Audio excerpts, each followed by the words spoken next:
زي ما انت شايف كده، انا حولت التليفون لكمبيوتر وشايف الملفات والفولدرات فاتحة بنفس الكمبيوتر وجودة سريعة جدا حتى لو تليفونك ضعيف. هلو انا جاي اقول لك ازاي تحول من تليفونك عادي خالص بأداء ضعيف الى كمبيوتر، او بمعنى صح ككمبيوتر مصغر بأداء نظيف جدا.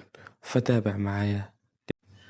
هتدخل على جوجل بلاي عادي خالص وهتكتب كمبيوتر لانسر وبرو، تمام كده. سايب لك رابط التطبيق في وصف الفيديو. بعد ما ندخل عليه نفتحه، وتعالى بقى نتعرف على التطبيق ده ازاي. اول ما تفتح هتديله السماح، هيظهر معاك بالواجهة دي. هو حاليا فتح موبايلك حرفيا ككمبيوتر بجودة سريعة، حتى لو بتشتغل على الموبايل بس تقدر توصل ماوس او من غير ماوس وتبدأ تكمل شغل عليه. اقول لك على التقيلة، انت ممكن توصل كيبورد وماوس وتبدأ تشتغل عادي كمبيوتر مصغر. ركز تمام. او تستخدم ماوس التليفون. في ماوس التليفون شايف الفولدرات والملفات فتحها لي زي الكمبيوتر بالظبط، تمام. انت تستخدم ماوس التليفون نفسه والعدال اللي هنتعرف عليه في الفيديو الجاي، او تستخدم ماوس خارجي برضه هنتعرف عليه الفيديو التاني. بالشكل ده انت زي ما شايف فتح معايا كمبيوتر مصغر.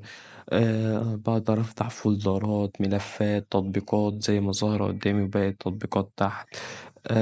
ده اللي هو التطبيق كمصغر اللي بيظهر في شاشة البي سي أو الكمبيوتر. هنا عندك تحت هتلاقي مثلا زي الرسائل أو الاتصال أو الكلام ده كله، تمام، بجودة بالسرعة، تمام، ويعني بحاجة نظيفة جدا. دلوقتي أنا فتحت المتصفح عادي خالص، وبالشكل ده وقفلته تاني بجودة سريعة وكمتصفح كمبيوتر.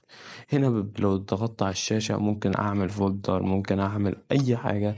مثلا ولن يكن أنا أعمل فولدر باسم الدولي، تمام.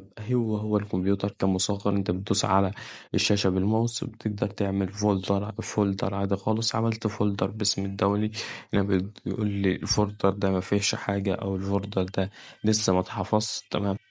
فانا ممكن احط في الفولدر ده حاجات، تمام، وابدا ادخل عليه مرة تانية هيدخل معاه.